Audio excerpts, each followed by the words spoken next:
السلام علیکم جی۔ رائٹر کے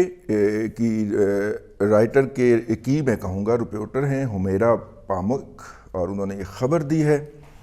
اور اس خبر کے اندر انہوں نے بتایا ہے کہ امریکہ کے صدر جو بائیڈن اور ترکی کے صدر جو ہیں وہ اردوان صاحب جو ہیں، یا اردگان انہوں نے لکھا ہے ان کو اپنے انگریزی کے اندر، اور یہ جسٹ خبر بریک ہوئی ہے جب میں آپ کی خدمت میں لے کے حاضر ہوا ہوں۔ وہ یہ ہے کہ وہ اس بات پہ ایگری کر گئے ہیں کہ جب کابل کی ایئرپورٹ کی جو حامد کرزئی ایئرپورٹ ہے، یہ بگرام والی ایئرپورٹ کی بات نہیں ہو رہی، وہ فوجی ایئرپورٹ ہے، کابل کی جو حامد کرزئی ایئرپورٹ ہے، اس کی حفاظت کے لیے جب ترکی فوجی دستے مسلط ہوں گے یا آئیں گے، زیادہ لفظ ہے کہ جب وہاں پہ متعین ہوں گے تو اس کی سپورٹ امریکہ کرے گا۔ ترکی جو ہے وہ افغانستان کے اندر اپنا کوئی کردار ڈھونڈ رہا ہے، اور ترکی جو ہے وہ ان کو لے کے چلنا چاہ رہا تھا پہلے افغان طالبان کو، اور اسی حوالے سے انہوں نے اپنی وہ اپنا جو میٹنگ جو تھی، ایک اجلاس جو تھا ترکی کے حوالے سے، افغانستان کے حوالے سے ترکی میں جو رکھا گیا تھا، ترکی اس میں ایک بڑا رول چاہ رہا تھا۔ اچھا، یہ کوئی اجلاس پہلی موو نہیں تھی، اس سے پہلے جو ترکین نسل لوگ ہیں افغانستان میں، اور ترکین نسل لوگ جو ہیں ترکستانی کہہ لیں، ترکمانستان بھی تو ہے سینٹرل ایشیا کی ایک ریاست، وہ پھیلے ہوئے ہیں، اور ترکی اب جب اپنے پرزے نکال رہا ہے اور پین اسلامزم کی طرف جا رہا ہے، وہ پین اسلامزم کی طرف نہیں جا رہا، وہ پین ترکزم کی طرف جا رہا ہے، تو وہ ان لوگوں کو اون کرتا ہے۔ ترکی بہادر نے یہ کام براہ راست نہیں کرنا، یہ بھی ایک خبر ہے، انہوں نے یہ آؤٹ سورس کرنا ہے۔ افغانستان میں موجود ایک وار لارڈ ہیں جنہوں نے گزشتہ کئی سالوں سے سیاسی پناہ لے رکھی تھی ترکی کے اندر۔ سیاسی پناہ نہیں کہتے، جس طرح پاکستان سے لوگ جا کے بیٹھ جاتے ہیں دبئی کے اندر، اس طرح یہ جو عبدالرشید دوستم صاحب جو تھے، یہ بھی جا کے تو ترکی میں بیٹھ گئے ہوئے تھے، اور ان کے ترکی میں بیٹھنے کی وجہ یہ تھی کہ ایک بچی کے عصمت دری کے حوالے سے ان کے اوپر الزام تھا، اور اس الزام کے بعد وہاں کی جو حکومت تھی جیسی بھی ہے، انہوں نے اس کے خلاف پروسیڈ کیا اور ان کو گرفتار کرنا چاہتی تھی، اور یہ گرفتاری سے بچنے کے لیے وہاں سے چلے گئے۔ یہ حکومت جو تھی یہ اشرف غنی کی ہی حکومت تھی، اور بلکہ کرزئی کے دور کے اندر بھی زیادہ تر عرصہ انہوں نے ترکی میں ہی گزارا ہے۔ یہ اشرف غنی صاحب کی حکومت تھی، ہیومن رائٹس اور یہ اور وہ، لیکن جب ضرورت پڑی تو ان کو سارا کچھ معاف کر کے افغانستان کا فیلڈ مارشل بنا دیا گیا۔ ہمارے پاس بھی ایک فیلڈ مارشل ایوب خان ہوتے تھے، تو یہ فیلڈ مارشلوں کے ہاتھوں اس خطے کے لوگوں کے ساتھ کوئی ستھری نہیں ہوئی۔ تو وہ اس ریپ کے الزام میں، ویسے تو انہوں نے بہت کچھ کیا ہوا ہے، اور طالبان کے ساتھ، افغان طالبان، امارات افغانستان طالبان عالی شان کے ساتھ تو انہوں نے بہت ہی برا کیا ہوا ہے، اور اس میں وہ جو کنٹینروں میں بھر کے ہزاروں طالبان جو تھے، انہیں یہ کہا گیا کہ آپ کنٹینروں میں بیٹھ جائیے، آپ کو آپ کے ملک آپ کے علاقے میں واپس بھیجتے ہیں،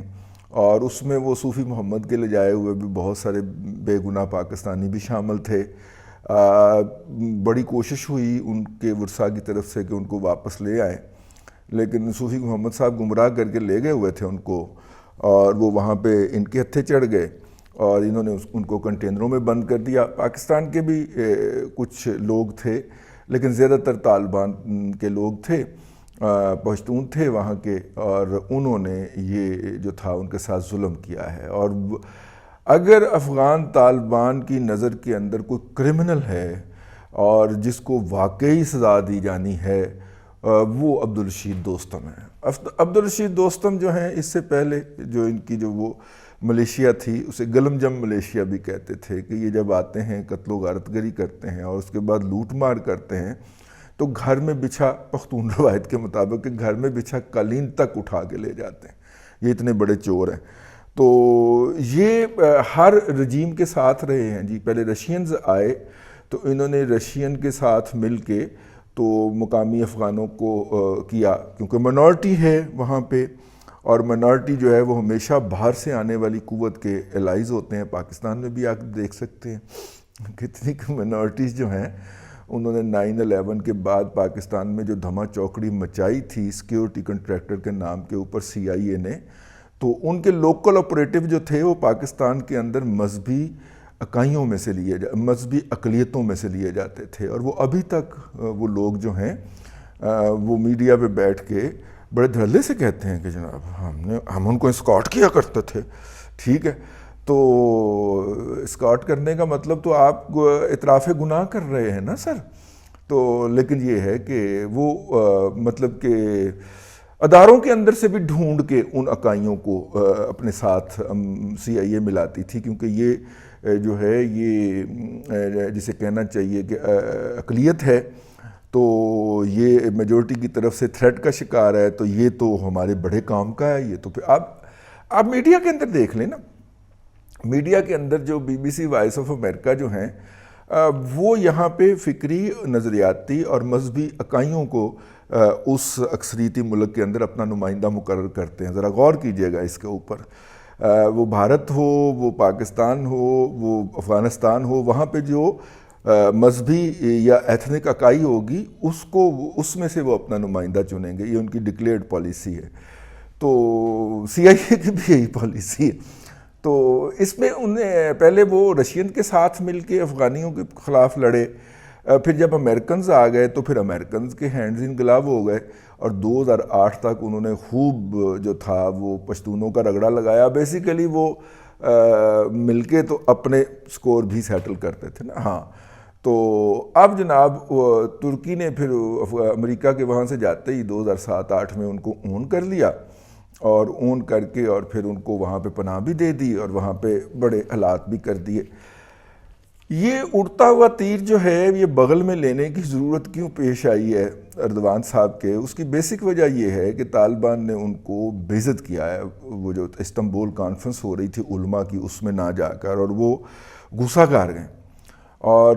غصہ کار کے تو انہوں نے کہا کہ میں اس کا بدلہ لوں گا اس سے، اور اس کا بدلہ لینے کا بہترین طریقہ یہ ہے کہ طالبان کی مخالف فورس جو ہے اس کو ایکٹیویٹ کر دیا جائے. اب یہ جو رشید دوستم کے ساتھ ایک اور صاحب بھی تھے، یہ 2 جرنیلوں کی جو گلم جم ملیشیا تھی وہ بڑی مشہور ہوئی تھی، ان کو طالبان نے ونس اپون اے ٹائم، مجھے رشید دوستم تھا، ایک اور تھے، ان کا میرے ذہن سے نام نکل رہا ہے، ان کو تو انہوں نے فارغ کر دیا تھا. کافی سال پہلے کی بات ہے. یہ خبر چھپی ہے رائٹرز نیوز ایجنسی کے اندر. رائٹر بیسیکلی ایک اکانومی کی خبروں کی نیوز ایجنسی ہے. یہ پولیٹیکل خبریں نہیں دیتی، اور پولیٹیکل خبروں میں رائٹر اکثر بلنڈر مار جاتی ہے، اور میری خواہش ہے کہ یہ بھی رائٹر کا ایک بلنڈر ہو اور وہ اس خبر کو وڈرا کر لے. لیکن بہرحال خبر جو ہے وہ اوتھینٹک سورس سے دی گئی ہے، اور وہ سورس ہے نیشنل سیکیورٹی ایڈوائزر جو امریکہ کے ہیں، جیک سلیون صاحب جو ہیں ان کے حوالے سے دی گئی ہے. اور انہوں نے یہ کہا ہے کہ جی وہاں پہ ملاقات ہوئی ہے. S-400 جو دفاعی میزائل نظام جو کہ رشیا کا خریدا ہے ترکی نے، اس کے اوپر جو ہے اختلافات ابھی قائم ہیں، لیکن اس کے اوپر اتفاق ہو گیا ہے کہ اگر جاتا ہے ترکی جو ہے وہ کابل ایئرپورٹ کی، جس کا نام حامد کرزئی ایئرپورٹ ہے، اس کی حفاظت کے لیے اگر اپنے دستے بھیجتا ہے تو یا کوئی ذمہ داری لیتا ہے تو اس کا وہ کریں گے. تو ہم نے آپ کو بتایا کہ ترکی شاید ڈائریکٹ اپنے ٹروپس نہ بھیجے، وہ اس کو آؤٹ سورس کر دے. اور آؤٹ سورس کس کو کرے؟ رشید دوستم کو. رشید دوستم کو کیوں؟ رشید دوستم کئی سالوں سے، 1 دہائی سے زیادہ سے ترکی میں جا کے ترکی کی گود میں بیٹھا ہوا ہے، اور رشید دوستم جو ہے وہ اس وقت رائٹ ہینڈ بھی بن گیا اشرف غنی کا، کیونکہ اشرف غنی کے پاس تو مقامی طور پہ لڑنے والا کوئی یا اس کے ساتھ کھڑے ہونے والا دستیاب نہیں تھا، تو اس کو بھی پاور کی ضرورت تھی، کیونکہ پاور کی بنیاد کے اوپر ہی تو عبداللہ کھپ ڈال دیتا ہے ہر الیکشن کے بعد کہ اگرچہ میں الیکشن ہارا ہوں لیکن صدر میں ہوں. تو پھر امریکہ اور تمام یورپی قوتوں کو قائل کرنا پڑتا ہے عبداللہ کو، اور پھر عبداللہ صاحب آخر میں راضی ہو جاتے ہیں. اور یہ وہ ڈرامہ ہے جس کے لیے ہم 40 لاکھ ووٹ پاکستان سے بھجواتے ہیں، جس کو جتوانا ہو. یہی ہم نے نیٹ پریکٹس کی ہوئی ہے نا. بھئی ہم 35 لاکھ کا نام اس لیے لیتے ہیں 35 لاکھ افغانوں کا، حالانکہ وہ 35 لاکھ میں سے بہت سارے لوگ واپس چلے گئے اور کچھ لوکل اکلیمٹائز ہو گئے، رشتہ داریاں تھیں نا ان کی یار، ان کے شناختی کارڈ بھی بن گئے، کچھ لوگ پاسپورٹ پاکستانی بنا کے باہر بھی چلے گئے، دبئی شبئی میں یو اے ای میں بیٹھ کے اپنے کاروبار کر رہے ہیں، افغان ہیں، مہاجر بن کے پاکستان آئے، پاکستان کے کاغذات حاصل کیے اور باہر چلے گئے، اور وہاں پہ انہوں نے جا کے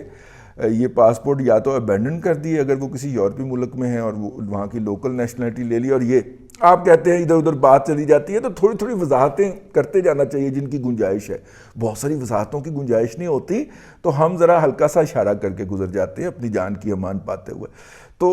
یہ جو ہے اس وقت یہ خبر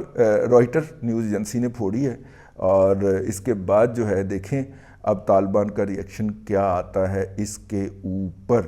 جو کہ ہر گزرتے دن کے ساتھ 3-4 اضلاع کے فال کرنے کی خبر ہمیں بھجوا رہے ہیں۔ افغانوں نے بہت زیادہ قربانی دی ہے، اللہ تعالیٰ ان کو امن نصیب کرے، ان کے ملک کے اندر امن آنا چاہیے، افغانستان کے تمام متحارب گروپ جو ہیں ان کے لیڈروں کو اللہ تعالیٰ کوئی عقل سلیم عطا کرے اور وہ کسی ایک نقطہ نظر پر پہنچ جائیں تاکہ افغانستان کے عوام امن کے اندر، شانتی کے اندر جو ہے وہ اپنی زندگی گزار سکیں۔ ان کا بھی امن کے اوپر اتنا ہی حق ہے جتنا پاکستان یا کسی اور ملک میں رہنے والے کسی بھی انسان کا ہو سکتا ہے۔ اللہ آپ کو آسانیاں عطا کرے اور آسانیاں خلق خدا میں تقسیم کرنے کی توفیق عطا کرے۔